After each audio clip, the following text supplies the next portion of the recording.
All right, it is showtime, and this is episode 31 of the PHU Dynasty podcast. We are getting ready for the start of the season here. Training camps just started up. We got preseason football next week, believe it or not. Not a great game. I believe it's Raiders Jaguars, and if you look at their reserve players on each team, you will want to pull your own eyeballs out of your face because it is not good. If you like Jake Luton and, geez, I forget. The quarterbacks are so bad. Anyway, we got football right around the corner, which means that we're getting to the point now where we could start releasing some power rankings. And who better? Who better than the Muskegon Muskrats owner and general manager, Alex Morales, is here with us today to unveil what he thinks is the power rankings of the league as we head into preseason. I am fired up. Alex, how are you feeling today? I'm feeling good. There's nothing like this time of the year, right before we get our first set of games, and everybody at this point knows I love to cause some controversy. Oftentimes, I don't get a lot of people that agree with what my opinions are on the league. A lot of times, though, they seem to come to fruition. I know there was the one season about 2 or 3 years ago when I told everyone that James was going to fall off a cliff. And sure enough, he fell off that cliff. Although he did return to glory, a year later. But it's just it's crazy how although we play in dynasty and we have our players long term, how our seasons can change from season to season. So excited to get into these with you. Appreciate you having me, and looking to get this started. Yeah, this was a little bit of a last second one. Alex reached out to me earlier today and he's like, "Hey, are we doing power rankings?" And I'm like, "I don't really have one right now," because we kind of did something similar on the Dynabook episode where James had the input from Sleeper and posted it into pretty much uh, the Fantasy Pros rankings and kind of told us what the quote experts think the dynasty rankings are. But now we have our own resident expert here in Alex Morales. So let's just jump right into this thing, man.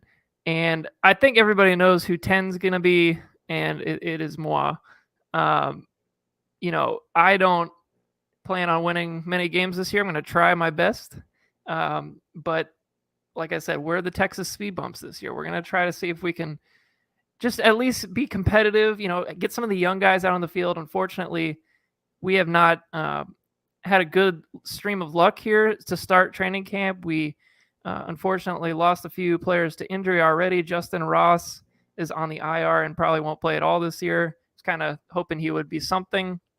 And then John Mechie, unfortunately, got terrible news with his cancer diagnosis. So we're wishing him the best, and hopefully next year he's able to play. But health is more important to him right now, so we'll let him handle his off the field business. And as of right now, all of my IR slots are already filled with pup players, so it's very off to a ripping start here in Texas.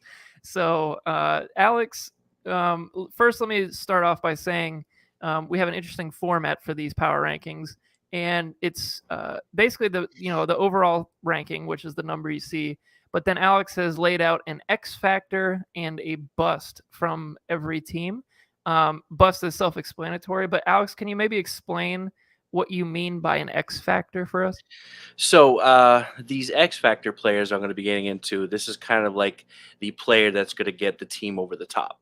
Like if we're expecting a championship season, this is the guy that we need to get the numbers from, right? Like obviously Okay. we have our your standard players, you guys you expect to do well, but you have this one, you have the guy there that's like, hey, this is where they're projected right now, but the upside's there to be much higher and potentially be league winners, if you will. Okay, perfect explanation. And I do somewhat agree with your X factor for me with Jalen Hurts. I think between him and Lance, I might have actually gone Lance because I feel like his success would be more important to my team over the long term. Um, However, Jalen Hurts is honestly in the same situation. They're both young players that are in, I would consider, good offenses right now. Um, and just kind of see which one takes the next step to maybe be that long-term quarterback for me. So maybe give your explanation on Hurts. Sure. So, with Jalen Hurts, so obviously we're not expecting this team to make a playoff run, right? However, we want to see where the team could end up at the end of the season with maybe a couple wins here and there. And I feel Jalen Hurts is the guy to get your team over the hump on a particular week in a matchup. Now, as we get late into the season with injuries, bye weeks for a lot of teams, it's not crazy to think that you could still squeeze out a couple of wins. And in order to do so, Jalen Hurts is going to need a couple of those 40-point games where he's rushing for 70, 80 yards and a touchdown, throwing another couple in the air, and then you happen to face a team that's decimated with injuries, whatever the case. And this is the guy you're going to need to rely on to get you those points. Unfortunately, with the rest of the roster, there isn't too much hope for this year as far as you guys you're expecting to put up a lot of fantasy points. Obviously, guys that with high upside, down the road, but this is going to be the guy that you need. If you're looking to squeeze in a couple of wins, just feeling a little good about the team going into next year, that's where I see Jalen Hurts right now. Long term, you're right. Trey Lance is definitely the guy you want to see production out of throughout the year. However, I don't know if we're expecting huge games for him just yet. We may, so we have to wait and see. But Jalen Hurts, I feel a little more comfortable with the rushing upside and the weapons he has around now, where he has AJ Brown. I don't see no reason why he can't be a top 5 fantasy quarterback by the end of the season. Yeah, he played in 15 games last year, finished as the quarterback 9. And had 3, I'm counting 3 or 4 games over 30 points. So he is very capable of getting those huge weeks mostly with his legs, to get those big numbers to maybe even give me a chance to contend. But going back to like him and Trey Lance, Jalen Hurts is 23, Trey Lance is 22. So realistically, there's no favorite for the long-term quarterback at this point. To me, they're like neck and neck because they're basically the same age. And I mean, maybe you give Hurts the leg up just because we saw him do something last year, and really Lance, you didn't see much, but he's going to be the starter. So that's to me, like out of all the things, I agree with you on my team, that'll be the most fun to watch is just to see which one of the quarterbacks, or if any of them, if they both blow, who knows, they could be awful. So we could be back at square one with quarterback, but that's probably the most interesting thing to watch right now. So and then Bus, let's see what you got for that. So with most of the teams, of course, I'm going to have a particular player mentioned. For your team, your bus factor would be winning games. And what I mean by that is that, I think it's easy to say that this franchise is looking for a future running back one in Bijan Robinson. Just gonna, shot in the dark there. You never know. There's no reason to think that, you wouldn't want to get out of that first overall pick. So I feel like that'd be the way to go if you're looking for the talent overall. And then Jig Buzz, another guy you can go for if that's how you want to build your team. That's up to you. But locking down that first overall spot, I think, is where the team is looking for. I mean, we obviously want to put the best team out on paper each and every week, but I can't imagine that that's not going to be the expectation by the end of the season. Yeah, I mean, even Dynabook had me pretty much at 0 wins. So at this point, any win would be good, and been trying to continue to make moves in the running back free agency market to try to find some schlubs that might get some carries this year. Hopefully, maybe we can get just 1 or 2 running backs that are worth a damn to actually play this year and maybe be competitive a couple of weeks. So we'll see. Frankly, it's probably too much to talk about my team already, considering the overall impact into the league this year. So the Texas speed bumps, we'll just move on. And number 9, it is the chili cheese fries. Probably not a surprise here either. But the cheese fries have been very active in the trading market post-draft. Clearly are on a 2 to 3 year rebuild plan as well. Go ahead and explain your reasoning for 9 here for the cheese fries. So we obviously see the talent Garrett Wilson, Drake London, and then a couple of the running backs that he had drafted. Looks like they're shaping up pretty nicely already. Um, I just don't think that you're going to get consistent production at least early in the season to make an impact. So by the even best case scenario, if these players do get on the field towards the end of the season, like we often see rookies do, it's not going to be enough of a significant impact to crack into the playoffs, and at least in this league, the way the other teams are set up right now. Definitely a lot of upside. I could see already. Obviously, we got the rapport with Tyler Edgier, Rashad White. With Leonard Fournette coming in, as big as I am into training camp. So I know as Bucs fans, is a little disappointed to hear that. You have everyone from Brian Robinson, who the talks are that he's going to be potentially taking some of the workload off of Antonio Gibson. Definitely fantasy points out there that could be obtained. It just depends on how the season shapes up, but that's how I see it. And I'll tell you what, this is already a shocker. A bust is Patrick Mahomes here. Now that's scary to look at, because I don't have him in the bust category for me, but maybe your bust category is something different. Sure. So, Patrick Mahomes up until this year has been QB1, QB2. I'm not going to say that he's not going to perform. I would just curb my expectations of what to expect from him. I think those huge monster games that he had are going to be very hard to come by, given the loss of Tyreek Hill. I do think that's going to play a factor into how the offense performs at a high level from week to week. We saw it at the beginning of last season. They had their struggles as well. They finally put it together, but it's hard for me to think that the production loss from Hill is going to be made up by Mark Valdez-Scantling, Juju Smith-Schuster, Sky Moore, whatever the pre-draft hype was on him. I just don't think that these guys are ready to fill those shoes. And I think that draws a lot of attention to Travis Kelce because of that, for opposing defenses from an NFL standpoint.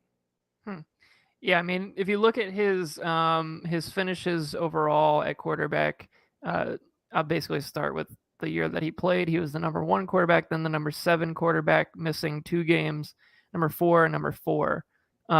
So are you insinuating that he may not be a top 5 quarterback this year? I think it's more likely than not that he could fall out of the top 5 potentially. Interesting. I mean, given the division he's in alone, I could see any one of those. No, maybe not Derek Carr, but I could see Herbert and Wilson being right up there with him in a very close race. That's going to be a hell of a division this year, man. I'm excited for that one. And frankly, there's just so much talent in that division alone. Carr is even like middle of the pack. There's just so much talent at quarterback in that division. It's going to be an air show for sure. So let's move on to our number 8 team. And this is probably where it starts getting interesting. So let's take a look. And it is the Kentucky Elk, led by their fearless GM, Dustin Gilchrist. And the Elk, I would say initially I would agree with this. Their team, especially with some of the uncertainty right now with Alvin Kamara, this feels like the right slot. However, he has excellent depth throughout the team. But like we said on probably 7 to 8 podcasts at this point, there's just not a lot of that top end talent. And I don't know in this league if it's enough to sneak into the playoffs. So it seems like you agree with me here, right? Yes. How his team has been put together over the last couple of years, it's kind of been like in the middle of the pack each and every year. And there's not really like that 1 or 2 guys even that's like, oh, that's the guy I got to worry about because he's going to like crush me in points. And our matchup is kind of like, okay, yeah, this guy could do well. They're pretty consistent. A lot of thing with his team, as far as depth goes, he has a lot of wide receivers. That being said, a stat line that I picked up a few years ago with that. Unless you have one of the top tier wide receivers, a lot of those wide receivers maybe produce 50% of the time, whereas running backs, the percentage of how often they put up points consistently is how much significantly higher. So you're basically relying on Najee Harris and David Montgomery to carry the team majority of the season if Alvin Kamara goes down. I don't really know. You can have a lot of hodgepodge of other, flex running backs that you can fit in there, but I don't know if they can stack up with the other teams and their cores of running backs, if you will. So there's a lot of confusion of who you're going to start each week at wide receiver outside maybe your top two, and you have a lot of those flex spots, but you're going to have this issue with who am I going to start? And I didn't start the right guy because the guy I had on the bench went off, and the guy I put in, got me 3 points. So I see a lot of that throughout the season. So I see a lot of frustration with lineups from week to week. And yeah, the Alvin Kamara potential suspension, which it sounds like it's going to happen one way or the other. I don't know how long, if anyone has news on that, but I think with him missing any significant amount of games is going to hurt his chances of cracking a playoff spot. Because even just missing 3 or 4 games, those are, I'm sure, a couple of games that he would have needed Alvin Kamara in his lineup to secure those wins. And I quickly pulled up the league history dating back to 2018. Last year, he finished 8th at. Let me find this out. Hold on a second. He finished 8th at 5-9. The year before that, he finished at 7th at 6-7. The year before that, he scraped into the playoffs at 6-7, 6th seed. And the year before that, he was the 7th seed at 6-7. So for the past 4 years, it doesn't look like there's a winning season.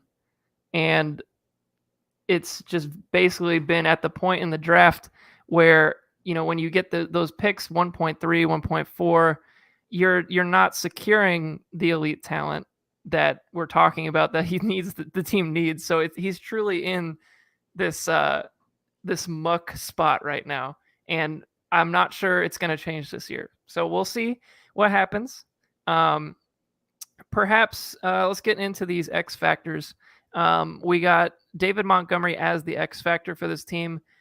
I would agree with that because let's say Alvin Kamara is down. This looks like outside of Najee Harris, this is the guy that he's going to be depending on for big production. Do you think he'll reach last year's numbers? Well, given that Chicago's offense didn't get any better as far as the talent that they put around Justin Fields, I can't imagine that it's going to be much better. If anything, if Justin Fields can do some damage in the running game and, maybe take some attention off of Montgomery, I could see there'd be a chance that he could improve. Yes, David Montgomery has to be the guy that carries the load, especially if Kamara goes out for any period of time. I just don't see it happening. I just know that's the guy that needs to get it done in order for him to have a chance. Yeah. I mean, David Montgomery last year finished as RB19. He missed 4 games during the middle of the season. Everybody remembers Khalil Herbert went off pretty much for those games that he was out. But realistically, when you look at his numbers, he was stuffed all year. He averaged 3.7 yards a carry. He was pretty involved in the passing game, but didn't have any receiving touchdowns. So, I mean, RB19, for Dustin to be in the thick of it, he needs a minimum of RB19. He needs, it can't be any worse than last year for him to be happy with the production, I would imagine. The year before, though, he was RB6, so he was pretty damn good. But like you said, this offense, you got to know that everybody and their brother is going to be keying in on this running game because there's no threat of anybody on the outside of Mooney. I mean, it's going to be tough sledding a lot of eight-man boxes. I'm intrigued to see if Montgomery's good enough and the line is good enough to let him get legitimate production on the ground, even though everybody knows they're going to run it. So right. let's talk about this bust. This is a kind of a hot take, perhaps. Damian Harris as the bust. Why do you think? So I know first thoughts for a lot of people watching now is going to be, I have a little bit of bias because I've been on the Ramondre Stevenson train for That was my since first thought, before he sir. arrived to the station. I just saw a report today that he was taking a lot of the first reps with the team in training camp already. Ramondre was? Yes, Okay. that report actually came on Sleeper earlier today. Um, so as I was going through the teams, I was like, "Yep, this is the guy. This is the guy I need to take now." I obviously expect touchdown regression. I don't He had foresee 15 last year. right. I don't. I definitely don't see that happening again. A lot of with Ramondre Stevenson when he started last year. His first game he fumbled the football, and as you know, in the Belichick clan, that is unacceptable. So his ass gets on benched for a good portion of the season, and then when he finally gets a little bit of love again, he showed that he was able to produce. I fully expect Ramondre Stevenson to take over that backfield, even Wow. within the first 3 weeks. Now, not to say that Harris is going to be phased out completely, No, it's but he always will a not be the committee guy. there. Right. I mean, he So, finished RB8 last year, averaged 4.6 yards per carry, 929 rushing yards, and 15 touchdowns. 15 touchdowns is not going to happen again. It's just not. I mean, if it does, I'll eat the crow on that one. But depending on him I feel like especially in redraft, he's going in that sweet spot in like that 7th-ish round where people are going to be relying on him as a flex guy, or RB, RB3 perhaps. I'm not sure, like you said, if Ramondre is involved and they truly turn this into um, a big committee, especially if James White is going to play, and then if a couple of the rookies, Pierre Strong and Kevin Harris, are also playing. You never know. Anything is possible with this backfield. So I'm a little skeptical on Harris being able to produce top 15 numbers again. I don't know if I see it, but okay. That is number 8. That is the Elk. So let's go to our next spot, and that's going to be number 7, and it is, drum roll, the Bombers. Hey, what the hell? I bet on the Bombers to win the championship. That's not looking good. their teams always look good on paper. I've been fooled by that myself. I bet on them last year, and they fell off a cliff again. I don't know how they do it, but it's like Just find a way. they just have a knack. Yeah. They know I'm betting on them. Okay, so for the Bombers, this implies that you have yourself ahead of the Bombers.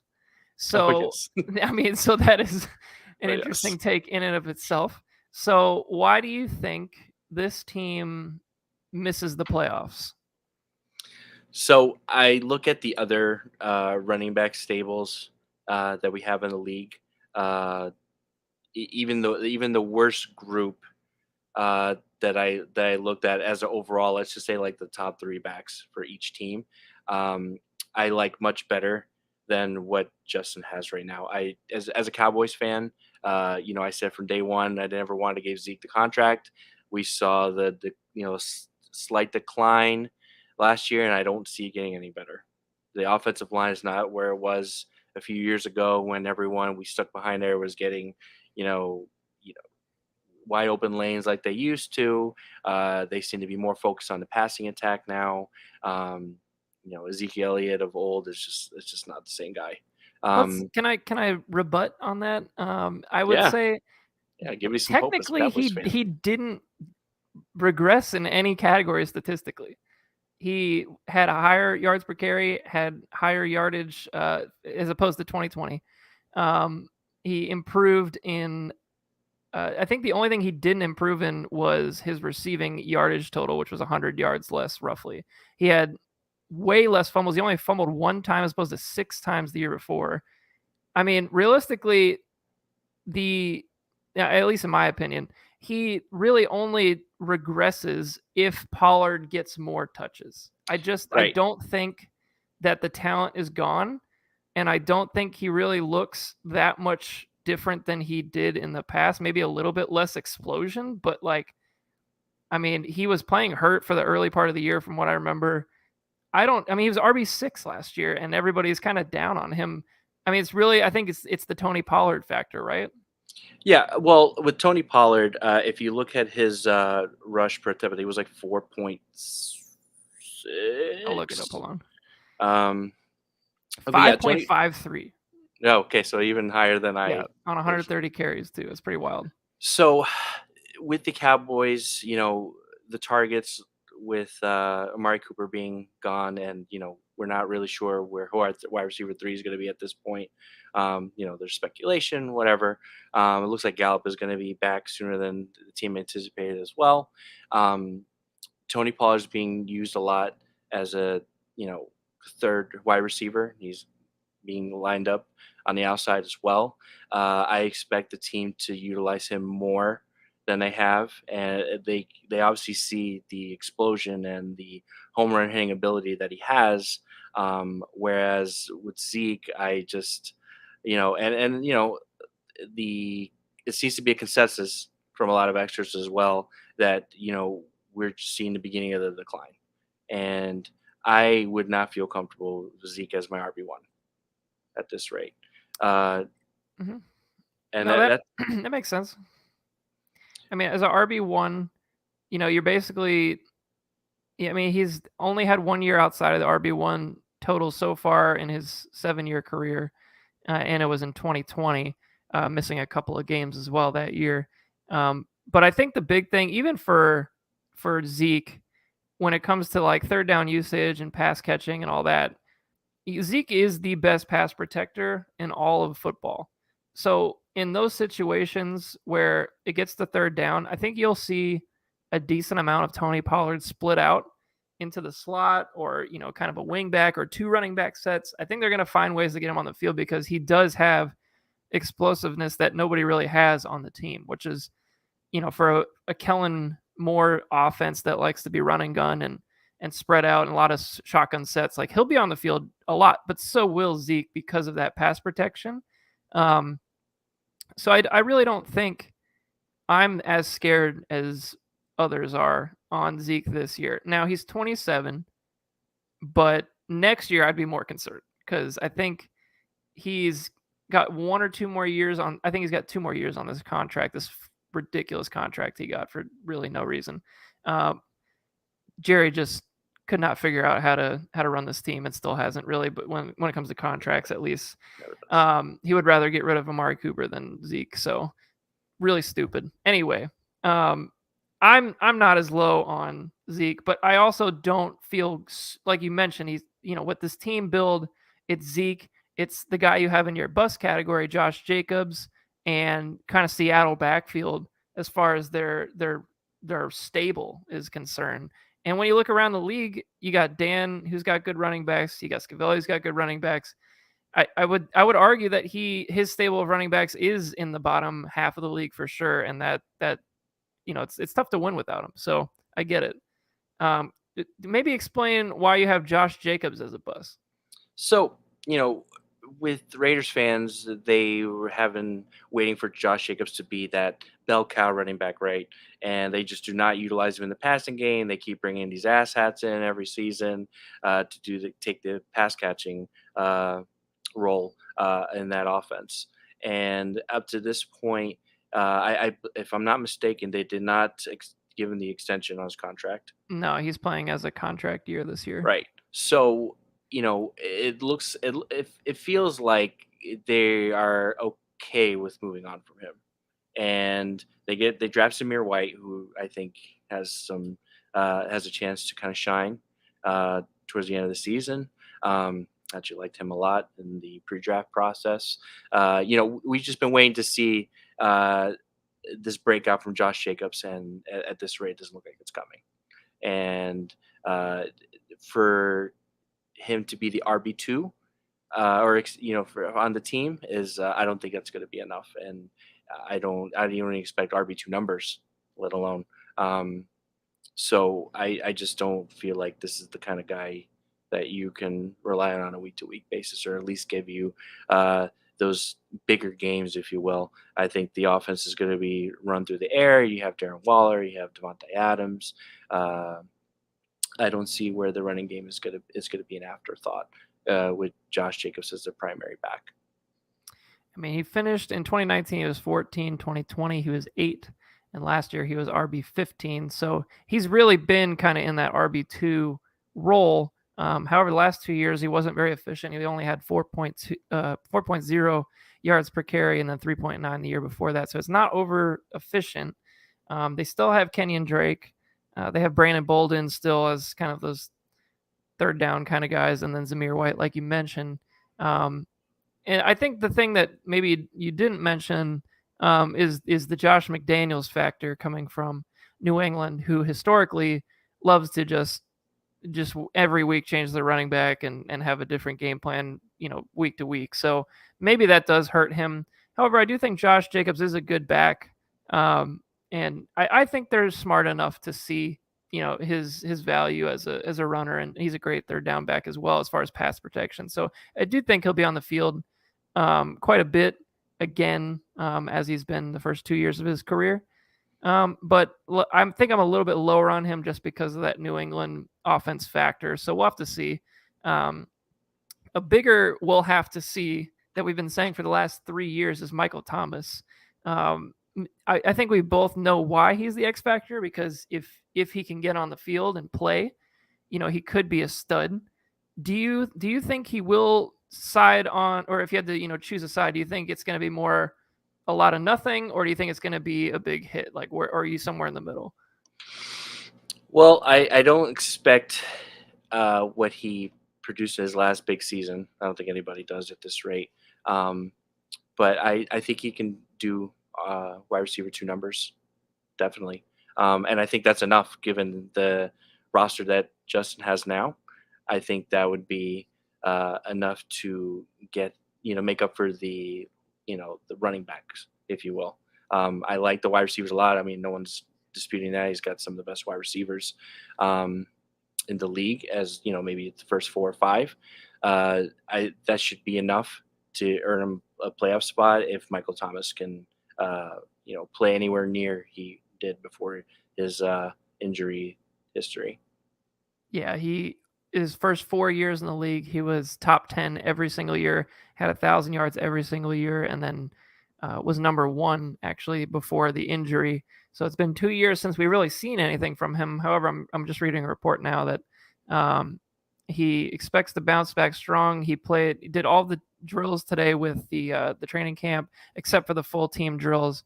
And it seems like he's confident he's going to get back to 100% by the time the season starts. So injury-wise, it sounds great. However, he's 29, hasn't played in 2 years. You never know, with with people that kind of take extended times out. Didn't really bother Jamar Chase apparently last year because he took a whole senior year off of college and comes out and blows up the place. So who knows? We'll have to see if he maybe has those rusty hands or if he's just going to run slants like he's always done. So Michael Thomas surely fits as an X factor. So that's enough of the Bombers at 7. So let's see who we have at 6. And it is the Muskrats making the playoffs, according to Alex. That this is, I'm sure, is going to fire up some folks around the league.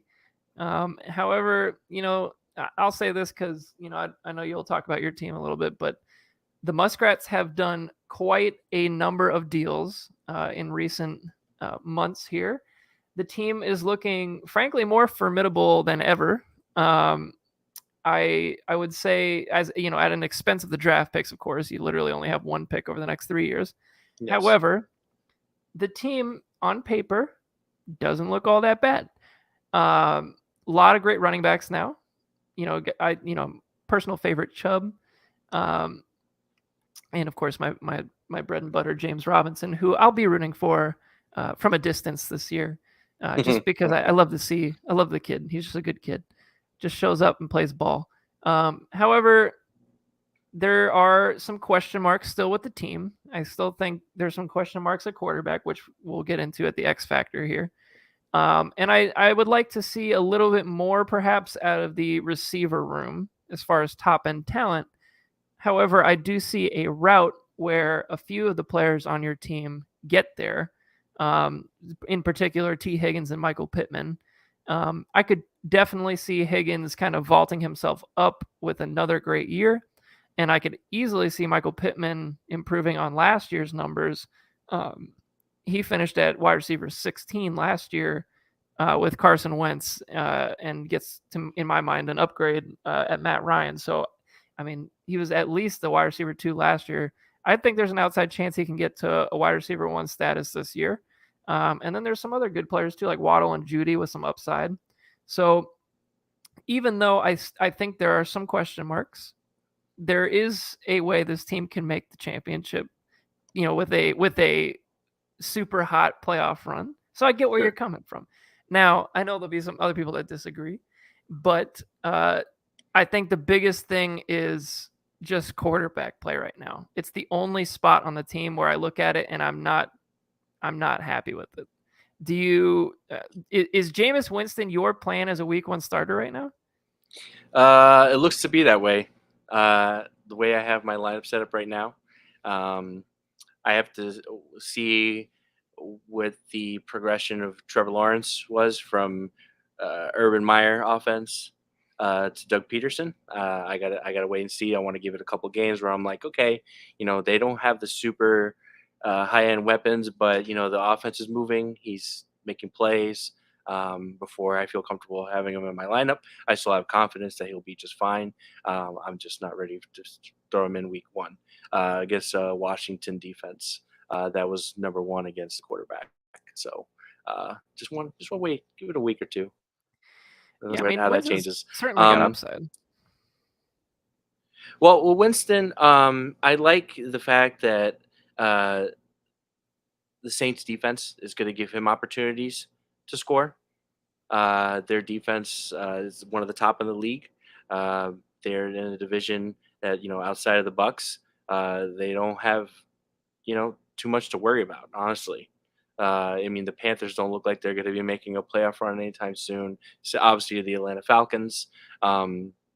This is a team that's still, before Winston went down, looked to be a decent team. Like with the defense that they had in place, and Winston definitely shined in a couple of those games. Other games, not so much. But I think part of that has to do with the lack of weapons around him. Whereas this time around, he's got Michael Thomas back now, even if he doesn't perform to what he used to. I think I like Chris Olave a lot to fill in right at the start of the beginning of the season. I think he's pro ready as any of the rookies that were entering the league this year. I think there's a lot of things to like about it, and I don't think there's too much to that I didn't like. I saw enough from when he played well last year before he got hurt, to where it's like he can fill the gaps. I don't expect him to be a long-term answer, but he may. I think he can get me through the season. Yeah, I mean, and I don't sleep on Jarvis Landry either. He's a nice veteran piece there too as a slot guy. So I don't think the situation's as bad as maybe some are making it out to be. But Jameis, back in the day was slinging around for 5,000 yards. So you never know. I mean, he could hit big. If there's any guy that was affordable, with some upside, I think he was a good choice to kind of see what happens with. So I'm not opposed to giving it a shot. I think if anything, with this window that you have now, what seems like a window now for a win now move, we'll have to see some real production out of quarterback to see that come to fruition. Okay, so let's go to the busts here. You got Elijah Mitchell as your bust weeks after trading for him. So I'm very interested in this. Well, there was a post that Vince had made a couple of days ago. It was a screenshot of Kyle Shanahan talking about the running back committee in San Francisco. I certainly didn't trade for him expecting him to be the RB1 or the RB1 or 2 or 3 on my team, for that matter. So it wasn't, if you want to use the, I paint a picture of Rick and Morty when Balthermoth, the slut dragon, was trying to light Rick on fire, and Rick's like, "Oh no, it burns," I wasn't expecting a lot out of Elijah Mitchell. I was hoping for the upside for him to be the lead back, which it looks like as of now that's going to be the case. Obviously, there's a lot of speculation of Tyrion Price, taking a bigger chunk of that role. Who knows what happens with Trey Sermon? Every year for the last 6 years, there's been a different RB1 on that team on San Francisco. So, I'm not expecting huge things. I expect him to be serviceable. I expect him to be a flex running back.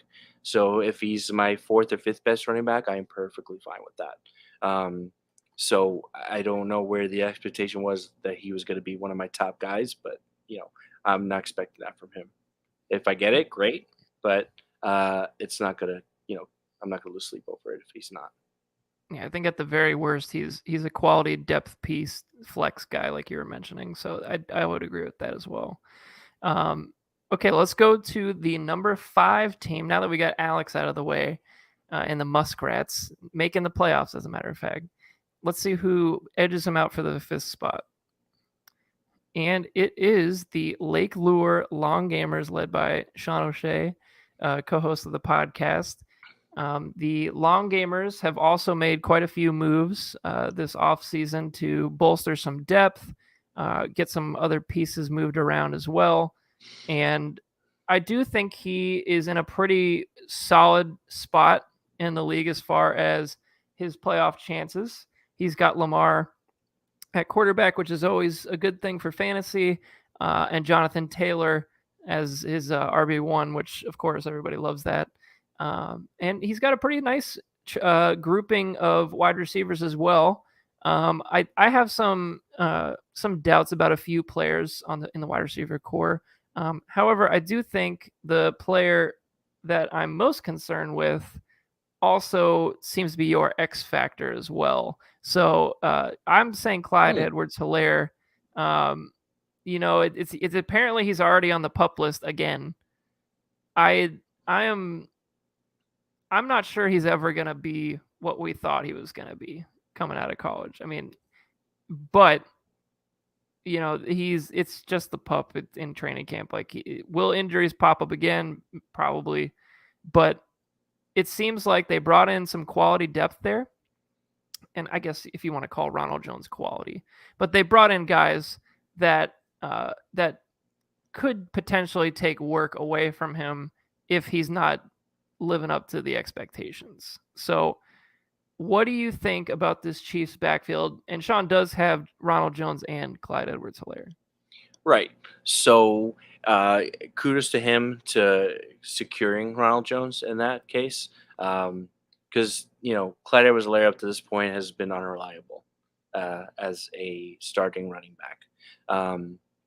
I feel like if given that the Chiefs are going to need to open up the passing game, they're going to need to run the ball. There's no doubt about it. Like, they can't expect to just run it through Travis Kelce each and every game. Not expect every NFL defense to hone in on making sure Kelce is limited on his ability to hurt them. So they're going to need to get the passing game going. They do that by running the football. And, he's got the lead 2 backs on that offense to do so.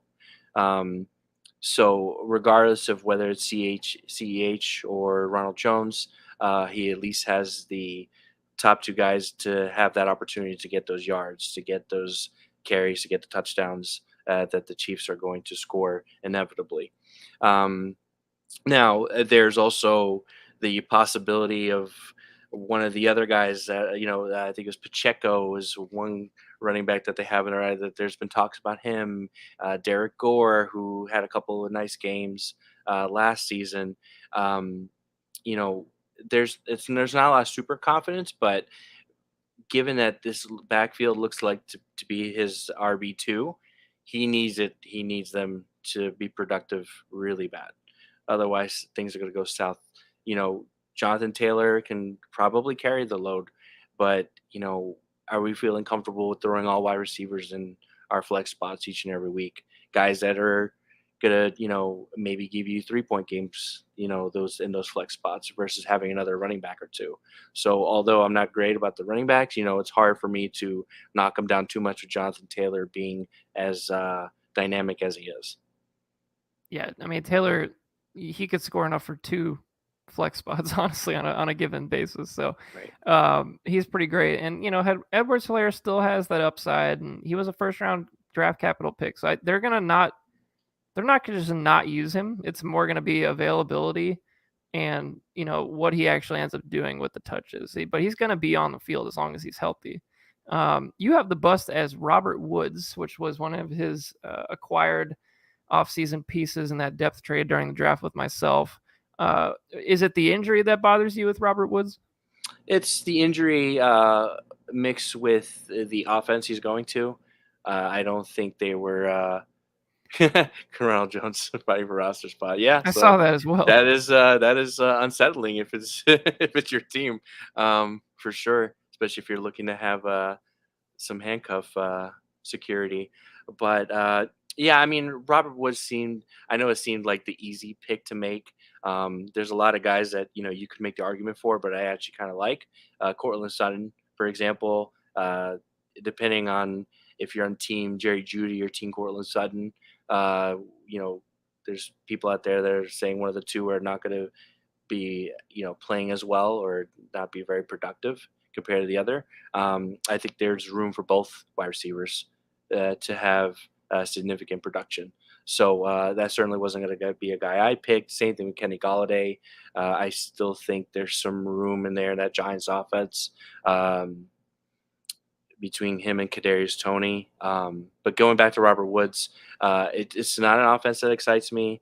The injury is not anything exciting, and the Rams were willing to just have him packing. So I mean, they didn't have confidence in him. Why would I think that the Titans are gonna flow the offense through him all of a sudden? Yeah, I think I might be a little bit higher on Robert Woods than you just because of the vacated targets there. And frankly, he's really good when he plays. He's very explosive. And it was a freak injury too, as opposed to, I mean, he's been the model of consistency as far as being on the field over the last like 6 years, 7 years. Um, he's he's just not a number one receiver, which that's probably my biggest concern is it right now he is the number one on that team, depending on how you feel about Burks. But usually rookies aren't quote the number one. So I feel decently about Woods, but like for all the reasons you mentioned, there's a lot of reasons to be a little skeptical. So Yeah, I didn't want to mention Burks, given that he's on my team, but I am fully confident that he's going to be getting looks a little sooner than people think. yeah, I think everybody with those stupid reports of the The asthma. conditioning and all that crap. I mean, it's so easy to get caught up in all that shit. So Yeah, I and I totally and get I it. and I bought it with the Jamar Chase stuff last year. I was like, Yeah, "Oh, you a lot can't of people catch. did. A lot of people were pleasantly wrong. Never do it again." Oh, Robert, he can't catch. Yeah, I think he'd be okay. Um, all right, so let's go to the number 4 team. And the number 4 team, drum roll, is the Lauderdale Lionheads, run by GM Vincent Patrick Nanny. And this is a team that has quite a bit of top end talent, has a pretty good amount of depth as well. I think for me, the biggest concern area would be running back, with a couple of younger backs that I like a lot. And one of those is your X factor in Cam Akers. So why is he the X factor for this team? Sure. So I think that a lot of that's predicated on how the Rams want to use Cam Akers. They got him back on the field for their playoff run.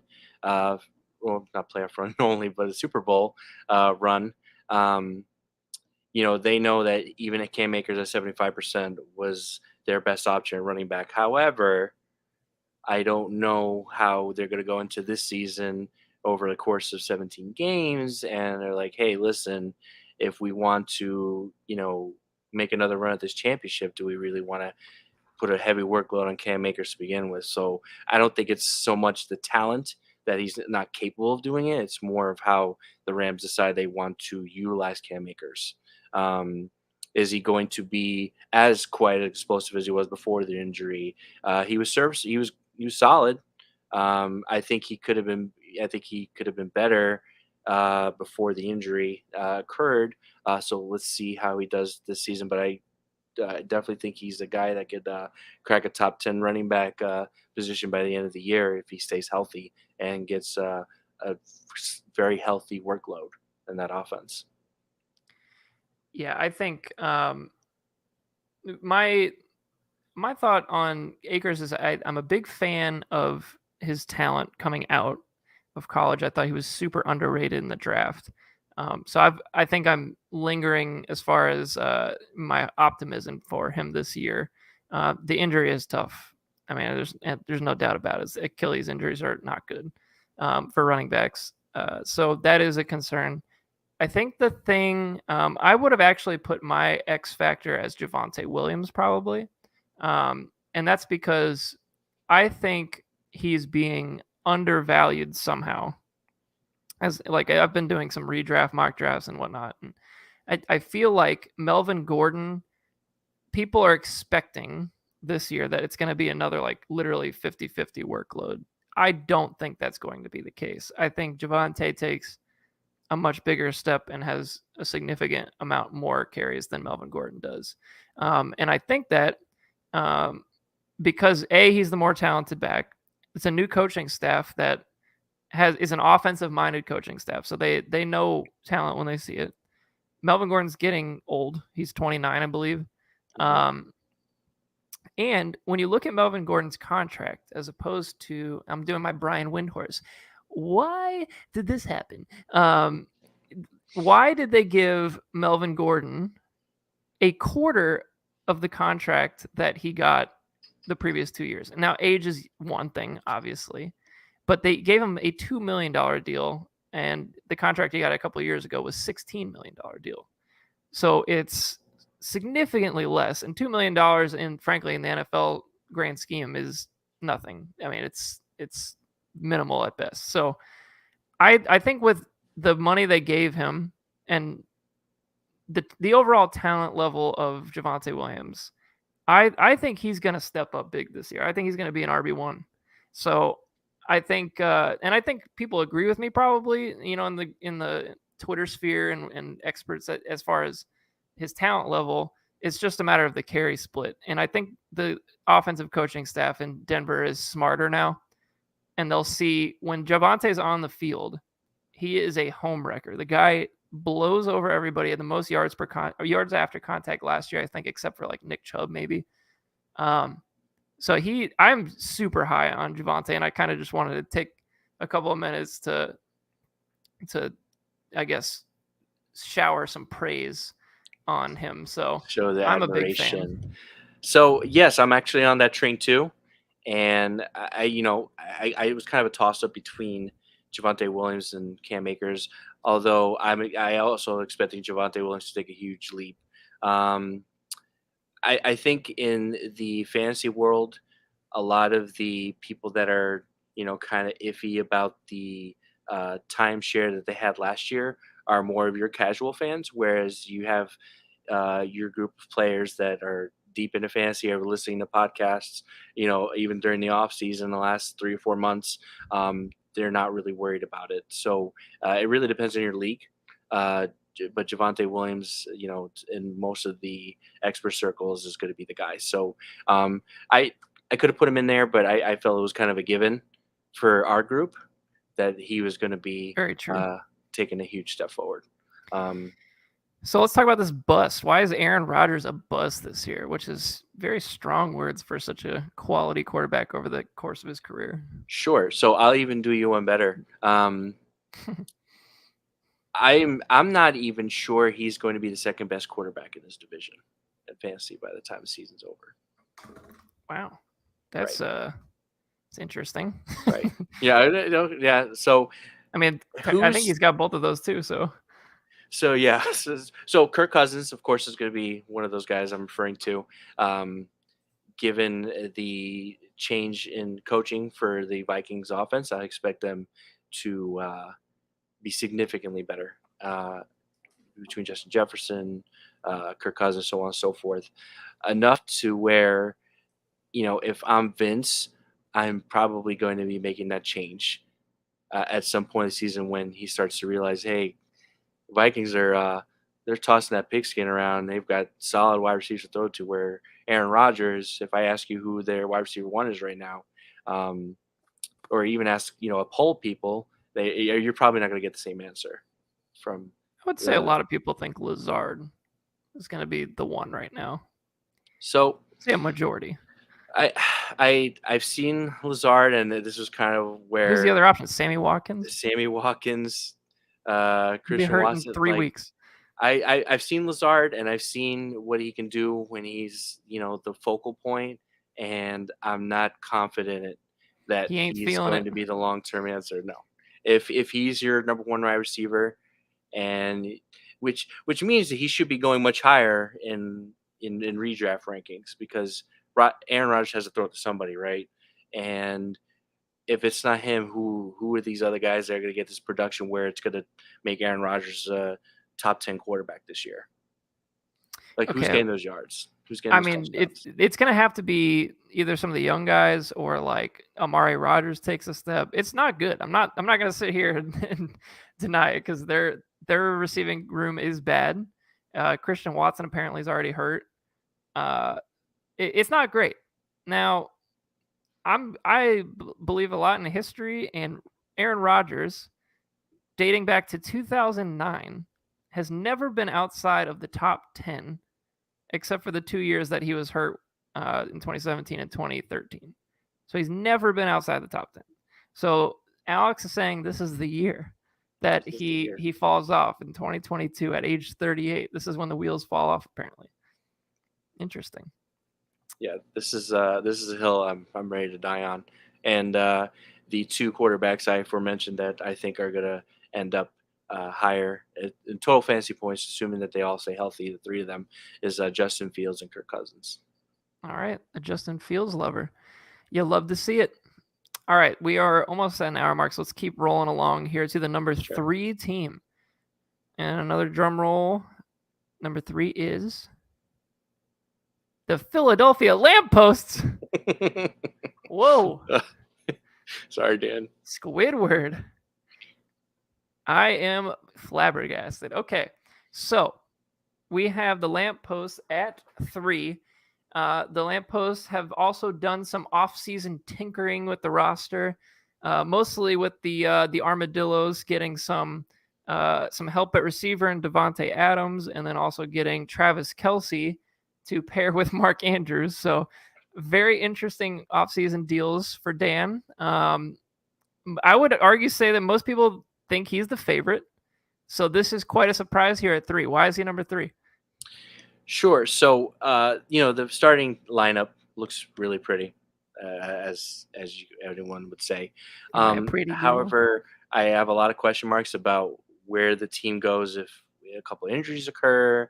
Now, there's a lot of players on here that I see have a lot of upside to be even better. One being Dalvin Cook. Josh Allen, I don't see him with any kind of regression up to this point. It still looks like he's going to be running the ball whenever the fuck he feels like. Can I curse on here, by the way? I believe so. I don't think we ever established. We're not going to. What are they going to do? Take away my 9 views? And there's just a lot of players that I see here that, Devontae Adams, DK Metcalf, like, are we expecting the same numbers as they had in previous in years with different quarterbacks? I'm going to say no. I think Jefferson makes up for that a little bit. The biggest question mark I have is Antonio Gibson. He's kind of like a polarizing running back right now in a lot of circles, whereas you have a few that are still have a lot of faith in him, given that he does have solid production. But with the Brian Robinson acquisition, and you have Ron Rivera, talking about this tandem running back core like he had with Jonathan Stewart and D'Angelo Williams, this bell cow running back that people were hoping to get out of Antonio Gibson doesn't look like to be the case. And Dalvin Cook's great and all, but if from the running back perspective, is he going to be enough to carry this team? Um, this tight end situation, I don't love it. I don't understand it. The Kelsey trade, if it was 2 seasons ago when they were in full swing, I would have understood. I don't, unless he feels Mark Andrews is going to fall off a cliff, given their situation. But losing Marquise Brown there, and Rashad Bay moving up, I can only see the similar amount of target share that he had this last season. Um, I don't really see that the picks that he what was it picks that he traded to get Kelsey could have been utilized for a different skill position, in my opinion. You Yeah, know, I think that's fair to say. I mean, the running backs are probably the weakness of this team. I mean, when you look at the receivers, though, man, like you said, it's just pretty. You got Justin Jefferson, Devontae Adams, and DK Metcalf. Very, very, very pretty.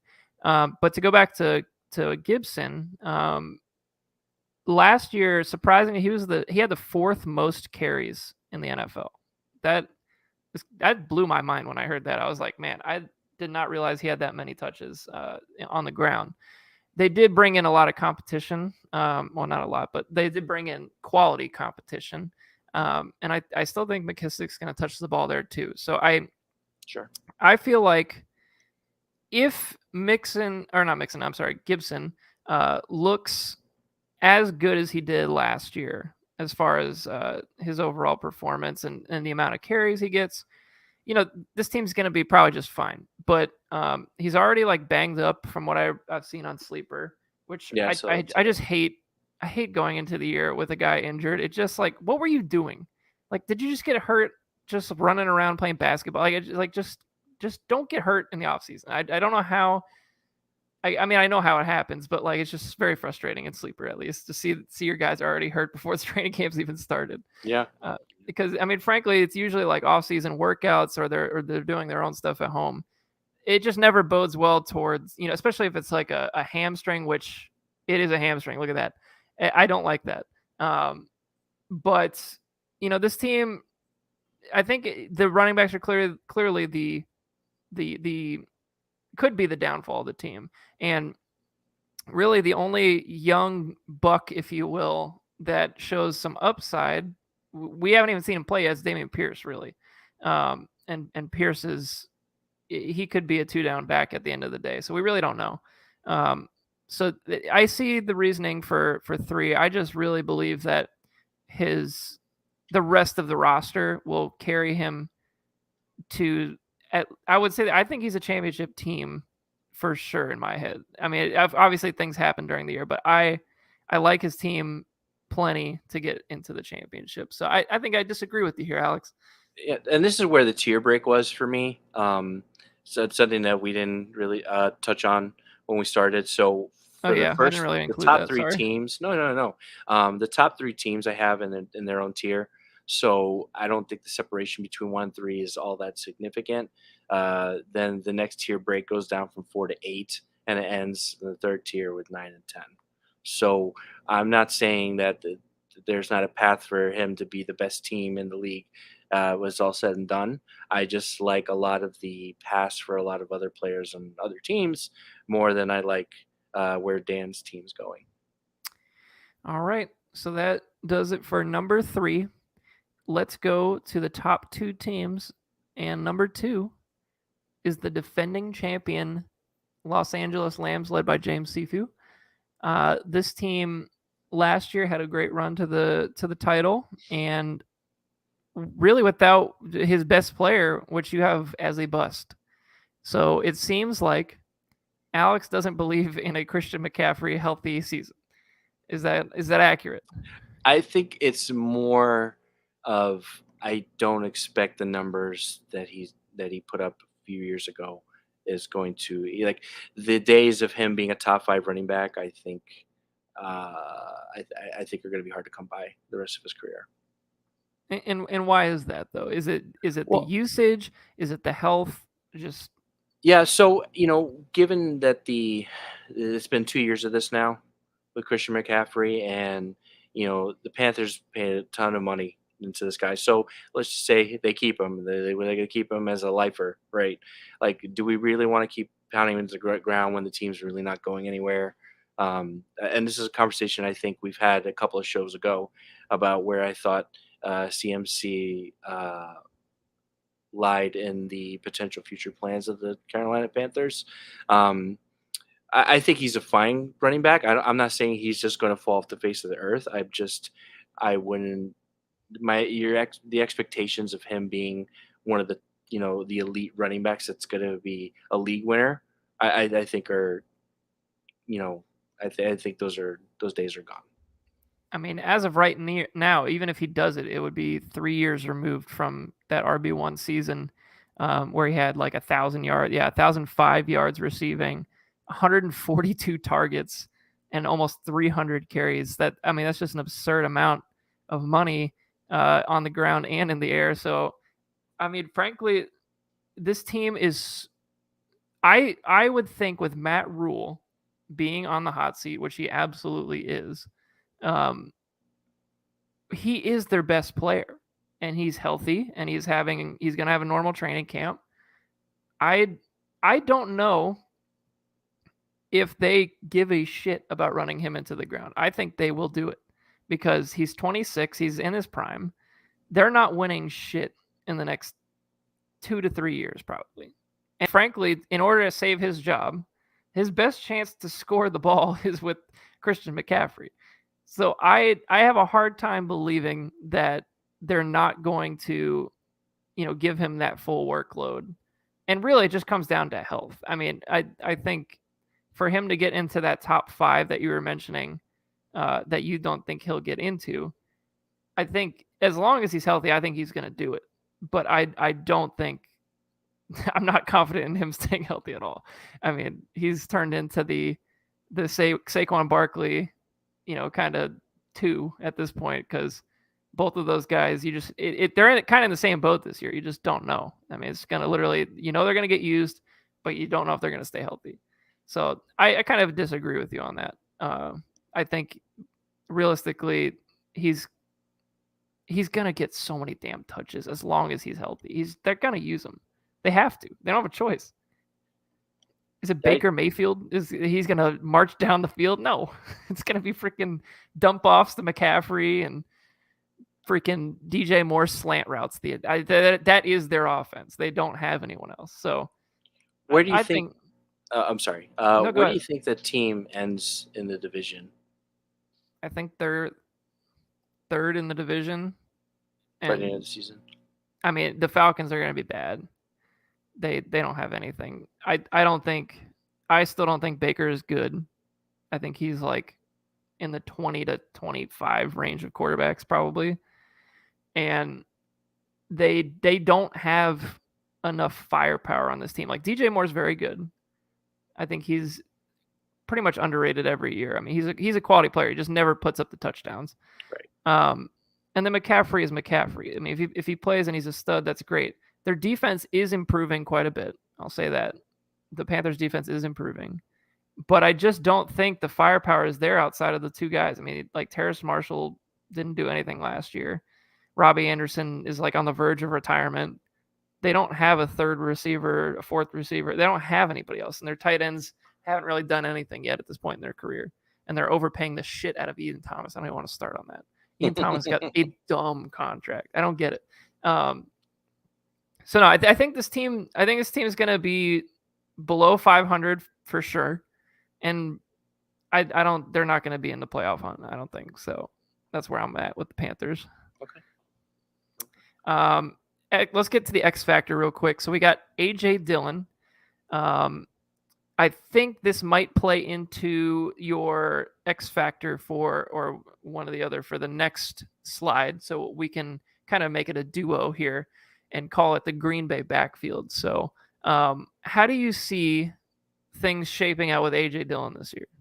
So I seen enough from AJ Dillon this last season. I think the timeshare is going to be a lot closer to 50-50, if not AJ Dillon taking the majority of the carries.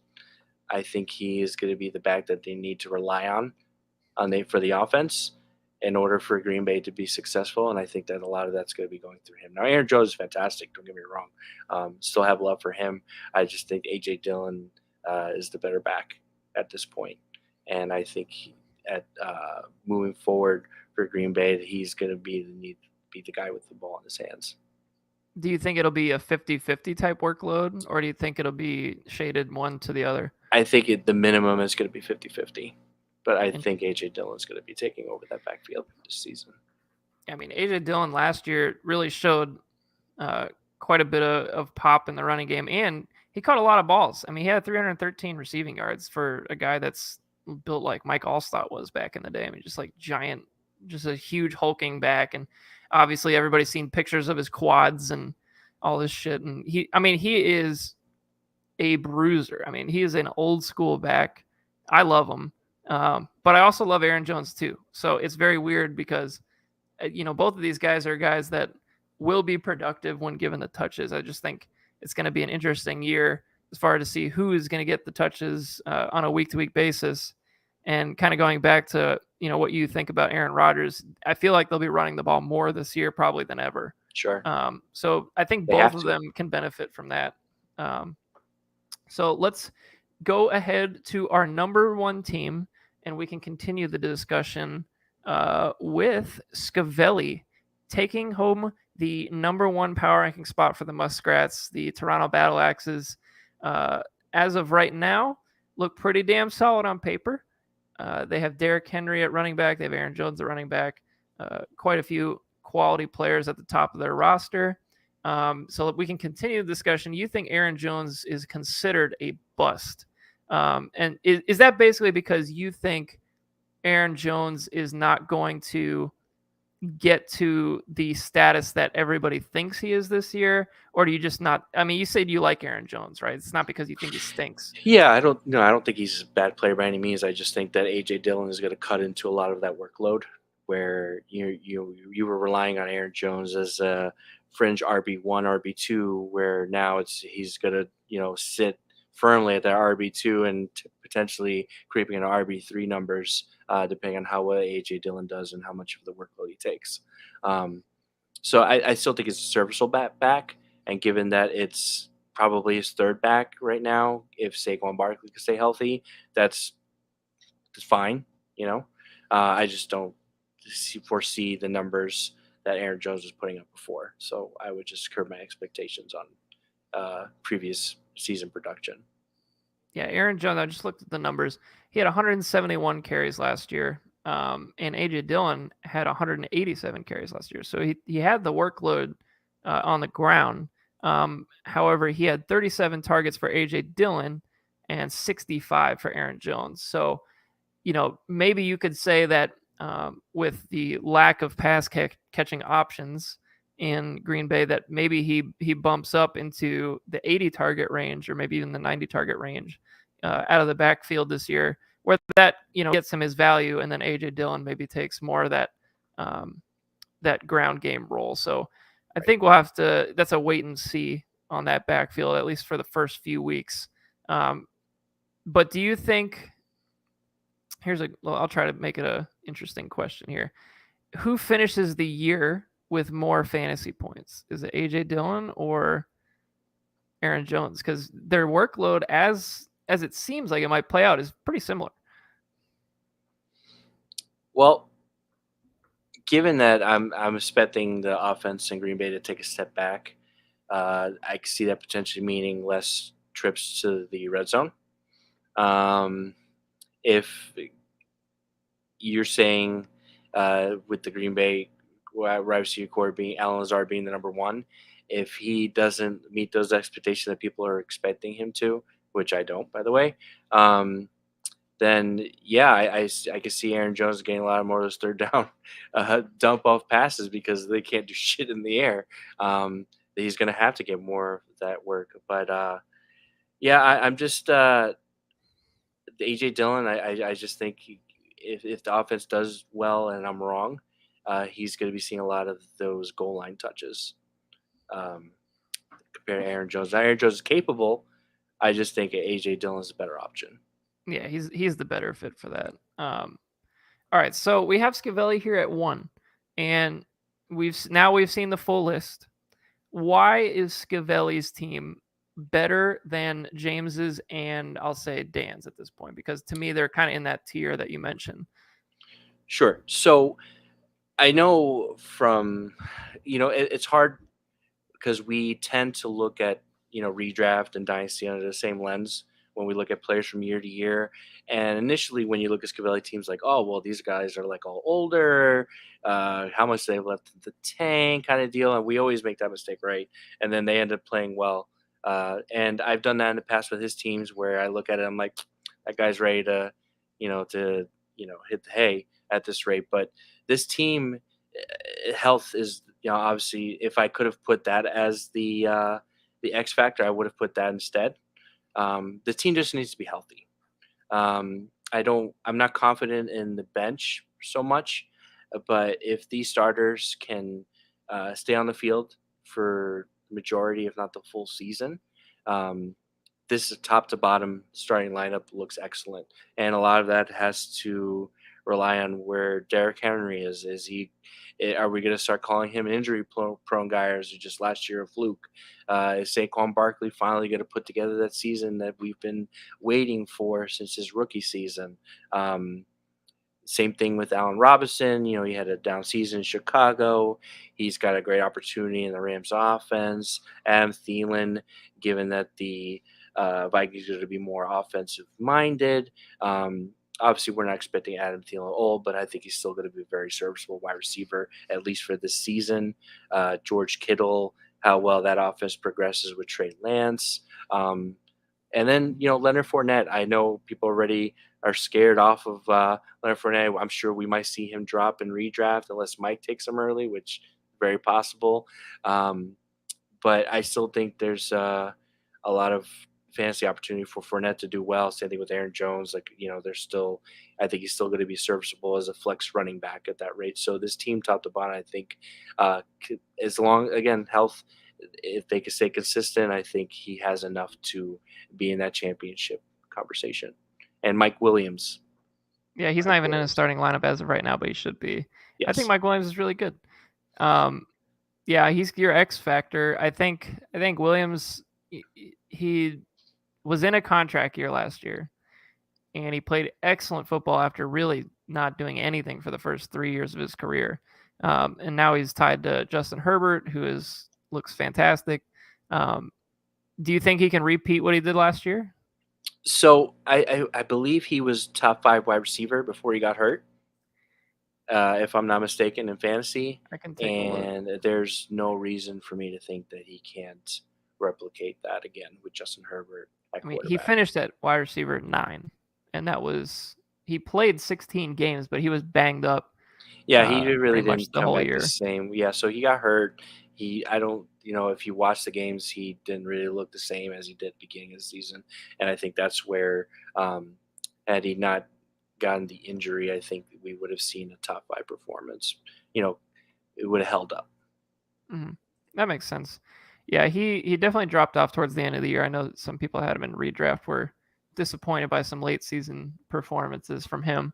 The guy, I just want to shout out Scavelli on this trade because there was a trade that he made last year, in June last year. He traded a 2nd-round pick for Leonard Fournette, and then he goes on to become a top 10 back and RB1 for a 2nd-round pick. So that was pretty impressive because I was ready to write Leonard Fournette off. I thought he stunk, but great trade by Scavelli. And now he's basically got another guy that's in the RB1 mix again this year, as one of his flex guys. So this team, top to bottom, is very solid. I do think there are some depth pieces that warrant some kudos as well. But most of them are older guys, right? So like even a guy like Marvin Jones, he's old, but he's still going to get targets in that offense. He's going to be a top 2 receiver for them. He's got Mark Ingram, who might get some early season carries. Naheem Hines is a quality depth guy as well. And frankly, he's got 2 solid options at quarterback now with Brady and Russell Wilson throughout the year. So this team is built for a championship run. I would argue I still think Dan's team is the number one team based on the overall. If you're looking at starting rosters, I guess I think he's the number one team. But Scavelli's team is not far behind it. I'm not scared about Derrick Henry really at all this year. Getting back to his form, probably the scariest player, just because I've dealt with it for the last 6 years, is Saquon Barkley. And I think he's also in a contract year too, and people have good years in contract years usually just because they're trying to get that cash flow. So I totally think he's in the realm of possibility of becoming a RB1 again. So, I mean, there's still upside left for this team too. Like George Kittle didn't play a full season last year. There's still upside out there for this team, despite not having the youth that we kind of talked about with the age, thing with Scavelli's team. There's still guys out there that haven't reached their cap yet, in my opinion. So, I like the team. I like the team, and I do think he is a championship contender.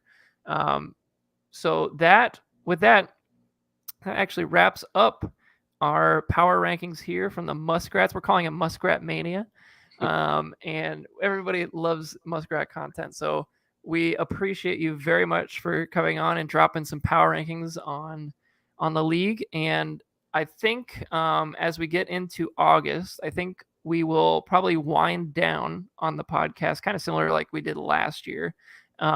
We might do a like mid-season roundup or maybe like a quarterly type thing. But I think we in this league know where everybody stands at this point. I'm not anticipating a super high level of trades at this point. I think a lot of people like their teams and where they're at now. So we will sign off here. Alex, thank you again for providing the league with some content, and appreciate having you. Thank you. I appreciate it. Anytime, anywhere, I'm here. I'm happy to get the league in conversations, and that's what I'm here for. As League Potster here for you. Yes. Well, the league. What was the title I had? League of something development. League of Vice President of League Development. There you go. There he's still here, isn't it? He's never lost the title. The title has always been there. I'm hard at work every day. I love it. I love it so much. All right, so that's going to wrap it up, episode 31. Don't know when the next one will be, but, just enjoy the football, everybody. It's coming up here. We're getting preseason games soon. We got the drafts coming up for redraft. It's going to be a lot of fun. So we'll sign off and see you later, everyone.